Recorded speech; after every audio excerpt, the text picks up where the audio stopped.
No cabe duda, queridos amigos, de que el aullido del lobo es uno de los sonidos más impresionantes que ha producido criatura viviente alguna.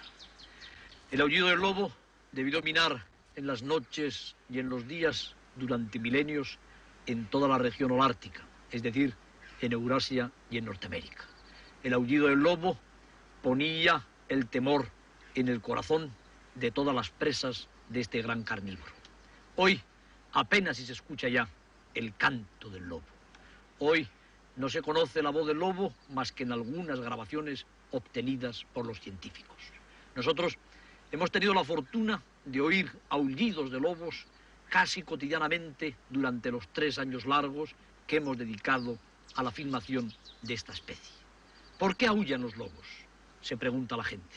Les podríamos contestar que en primer lugar para comunicarse unos con otros, en segundo lugar para marcar sus territorios, en tercer lugar quizá para expresar la profundísima tristeza del corazón de una especie que dominó el medio mundo y que está ya al borde de la extinción. El hombre ha conocido de siempre al lobo, sobre todo por la voz, pero el lobo tiene otros matices fantásticos, por ejemplo, su faz. Hemos recogido en los apuntes de nuestro cuaderno de campo la faz del lobo comparada con la faz del perro. Hay una gran diferencia que puede servir al amante de la naturaleza para distinguir ambas especies. El perro tiene los pabellones auriculares muy grandes, destacados sobre la cabeza. Los del lobo son más pequeños, inmersos en el pelaje. Los ojos del perro son horizontales, los del lobo oblicuos. Los pómulos del lobo están muy marcados, los del perro mucho menos. El perfil del perro es convexo, el del lobo perfectamente cóncavo. Estas diferencias, naturalmente, se refieren al llamado perro lobo, al alsaciano, al que más fácil se puede confundir con el gran depredador, y al Canis lupus ignatus, que es la raza española del lobo. Pero la faz del lobo tiene también otros rasgos importantes que le interesa mucho conocer a cualquier naturalista que se interese por esta especie. Por ejemplo, la riquísima mímica de la faz del lobo le permite comunicarse con el resto de los componentes de su manada. No hay que olvidar que este animal es un cazador social, que vive siempre en grupos grandes o pequeños. Pero el lobo, aparte de la faz, como veremos en la película que nos disponemos a ofrecerles, cuenta con otro elemento de su anatomía mucho más visible para expresar su dominancia. Me refiero a la cola. La cola del lobo, peluda, llamativa, es llevada siempre enhiesta como una bandera de dominio por el individuo dominante en el grupo. La cola baja, metida entre las piernas, es siempre signo de temor o de sumisión. Pretendemos, mediante el estudio cinematográfico de las pautas de conducta de este cazador social, obtener algunos argumentos que permitan a la administración, por un lado, evitar que el lobo desaparezca, por otro, evitar también que cause daños en la economía humana. Que el lobo viva donde pueda y donde deba vivir, para que en las noches españolas no dejen de escucharse los hermosos aullidos del lobo.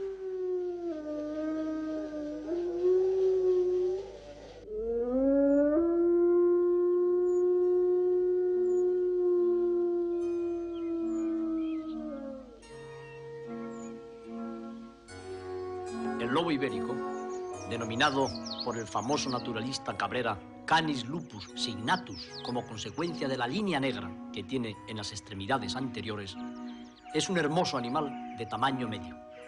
Los grandes machos oscilan entre los 40 y los 50 kilos, las hembras alrededor de los 30. Las extremidades del lobo son más recias que las del perro. Las zarpas más apretadas. Se podría decir que es un animal más digitígrado. Anda más sobre los pulpejos de los dedos. Las orejas, muy cortas, presentan muchas veces las cicatrices de las luchas en el seno de las manadas. La faz característica del lobo, de aspecto oriental, está determinada por el gran desarrollo de los músculos temporales y maséteros que mueven las mandíbulas y son los causantes de la terrible presa de este animal. El lobo es un corredor infatigable. Ciertamente no alcanza tan altas velocidades como los lebreles, pero corre más que los perros normales. El lobo es riquísimo en manifestaciones mímicas de la faz. La exhibición de los tremendos caninos le sirve para impresionar a los otros miembros del grupo. La jerarquía se mantiene precisamente evitando peleas y confrontaciones mediante estas exhibiciones de las armas poderosas.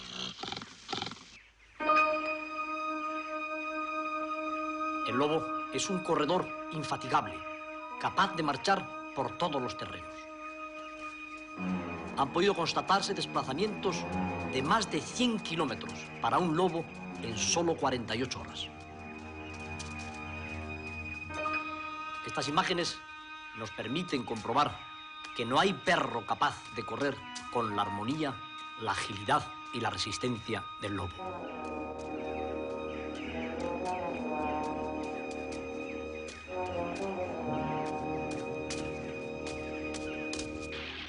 Saltador extraordinario, capaz de desplazarse por los terrenos más inverosímiles, el lobo tiene éxito extraordinario también en la caza de montaña, donde avanza por las cornisas casi con la misma facilidad que las cabras o los rebecos.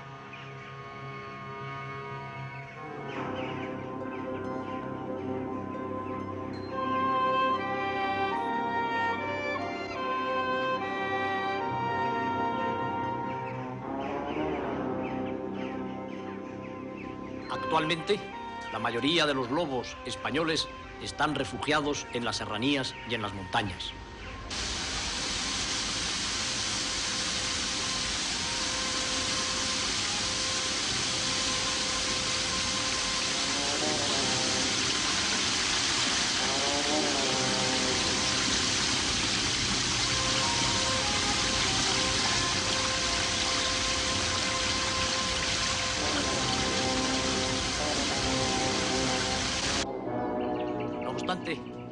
La extraordinaria adaptabilidad de este cánido le ha permitido vivir en el bosque mediterráneo, donde en estos momentos deben quedar unos pocos ejemplares en los bosques de Extremadura.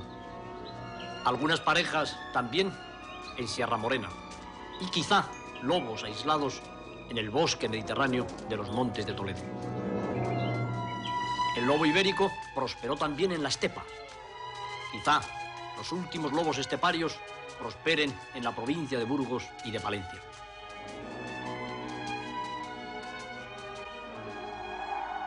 El lobo es capaz de soportar perfectamente las más bajas temperaturas. En las montañas de León, de Zamora, de Asturias, de Santander, de Galicia, está seguramente refugiada la mayor parte de la población restante del lobo ibérico. Puede afirmarse que la nieve facilita las maniobras de caza del gran cánido salvaje. No cabe duda de que el lobo es un animal que prospera en las regiones donde el frío y la nieve son abundantes. En los bosques del norte de Europa, de Asia y de Norteamérica perviven las más ricas poblaciones actuales de lobos. Llega también a la tundra desnuda e incluso la raza blanca del lobo penetra en la banquisa boreal. Las zarpas del lobo, ubicuas, con uñas aceradas, le permiten marchar perfectamente incluso sobre el hielo.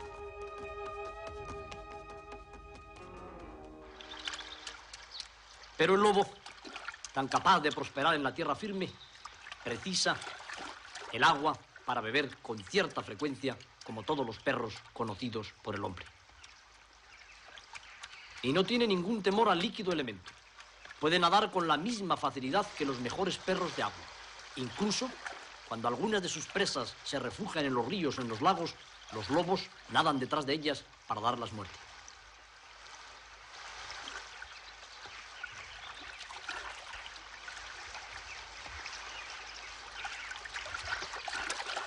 En verano, el aspecto de los lobos es absolutamente diferente que en el invierno. Pierden la gran masa de borra que está debajo de la pelambre y que les protege del frío. Parecen más esbeltos, mucho más delgados, de cráneos más masivos. Pero gracias a esta muda del pelo, los lobos ibéricos pueden soportar los terribles veranos de Extremadura, de Sierra Morena o de otras regiones, incluso los subdesiertos de Almería, donde vivieron nuestros lobos.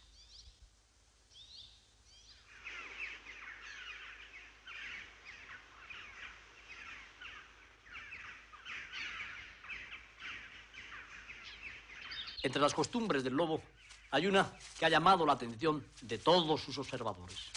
Es la de restregarse cuidadosamente en todas las materias olorosas que encuentra en el campo. Si un lobo da con los restos de la carcasa de una res muerta, incluso con un perfume que se deposite al efecto, inmediatamente tratará de impregnar todo su pelaje en este olor. Se piensa que precisamente para camuflar sus propios efluvios, para que las presas así no lo detecten. Pero en este hábito de impregnarse la pelambre, sobre todo del cuello, en materias olorosas, vamos nosotros a observar un principio de jerarquía en una manada de lobos. El dominante, el lobo líder, es precisamente el que está restregándose tranquilamente. No permitirá que ninguno de los otros miembros del grupo se le acerque y lo moleste antes de que haya terminado de impregnarse en tal sustancia.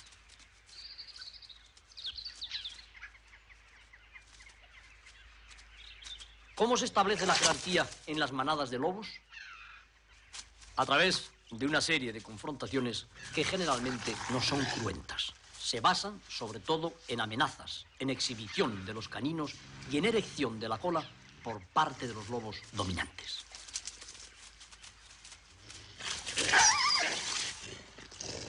En una serie de láminas, que son apuntes de campo que ha tomado nuestro colaborador observando nuestra manada, pueden verse las distintas posturas de la cola del lobo según el grado de amenaza con que se dirige a los restantes componentes de la manada.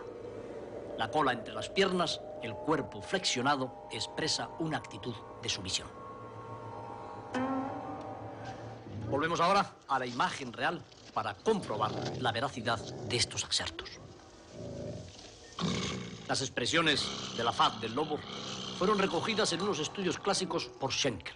Aquí nos muestra una expresión de amenaza de gran intensidad, amenaza de mediana intensidad, amenaza de más baja intensidad, amenaza rayana ya con la sumisión, sumisión y por último ansiedad, según la descripción del etólogo Schenkel, que fue el primero que llevó a cabo observaciones sobre los gestos de los lobos. En este caso, un lobo dominante, después de que la manada ha dado muerte a un macho montés, se dispone a compartir su presa con el segundo de la manada. El resto espera tendidos tranquilamente sobre las rocas sin molestar a los líderes y expresando en su faz esa actitud de sumisión o de ansiedad que también expresó el etólogo Schenkel.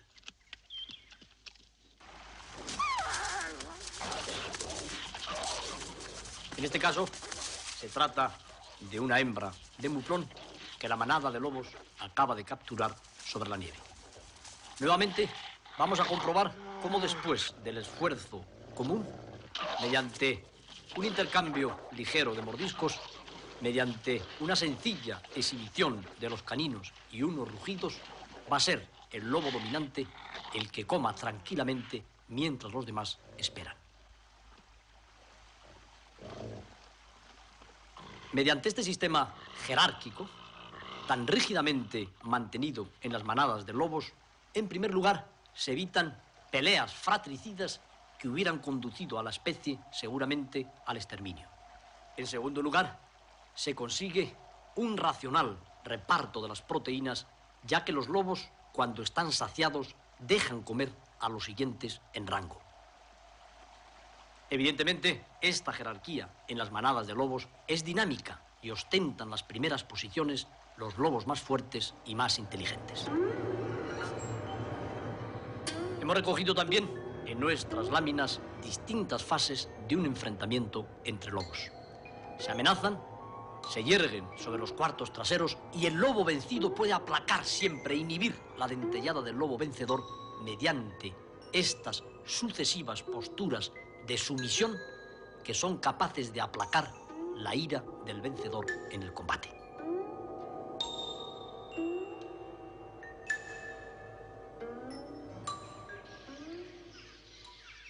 Aquí tenemos una imagen real donde podemos comprobar que estas láminas no son el resultado de una ficción.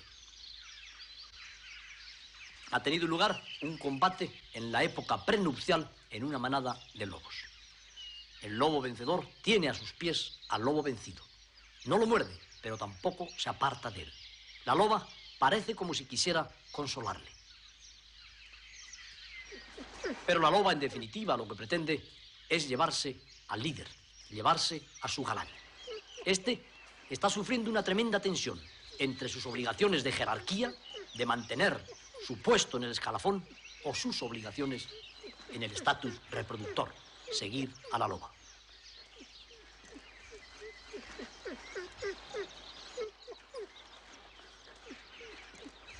Evidentemente, la loba conseguirá separar al lobo dominante del dominado y todo volverá a su cauce normal.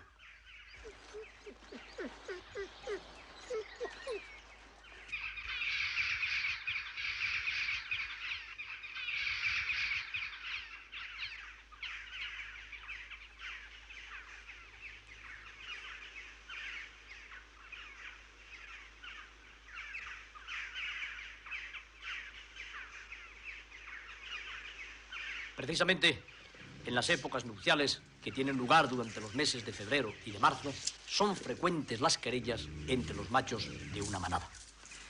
En este caso, observamos y filmamos un grupo constituido por 3 machos adultos y una hembra. Después de los primeros combates, el líder está siempre junto a la loba. Pero esta parece que no se ha decidido aún por su partener. Tiene lugar entre el macho y la hembra una serie de escaramuzas que en cierto modo recuerdan un combate. Incluso una pareja de machos se acerca a ella. Pero pronto el macho líder, el macho dominante, va a imponer sus fueros.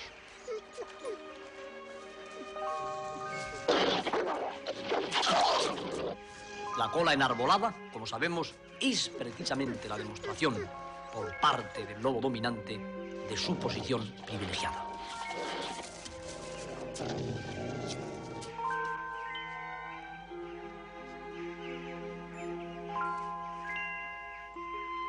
Sin que tengan lugar peleas verdaderamente dramáticas que ocasionen la muerte de uno de los especímenes, la loba elige siempre al vencedor en las escaramuzas. Tiene lugar después un largo noviado, dura más de 2 meses. Durante esta temporada, el macho y la hembra se entregan a interminables juegos nupciales.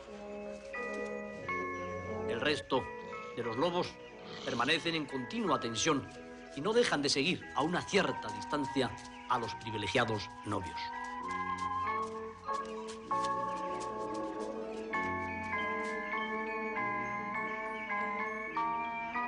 Son extraordinariamente pudorosos los lobos en sus amores.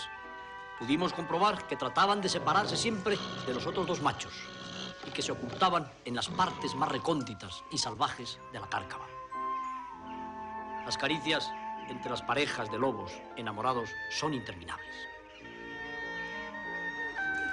Los juegos de una extraordinaria ternura.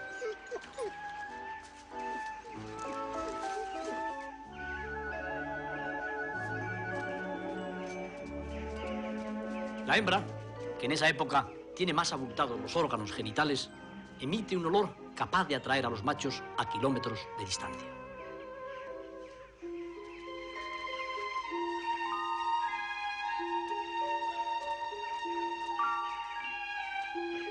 Ella lleva siempre la voz cantante en la parada nupcial. La loba va tirando del macho hacia los terrenos que considera más adecuados. Cuando el macho solicita a la hembra, lo hace siempre con gran delicadeza y ternura.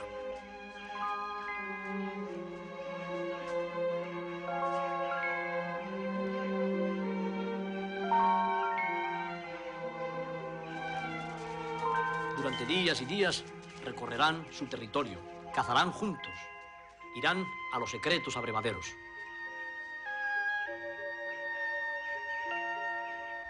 Durante días y días, la loba y el lobo mantendrán unas relaciones puramente platónicas, hasta que en la última semana se entreguen a la consumación del amor.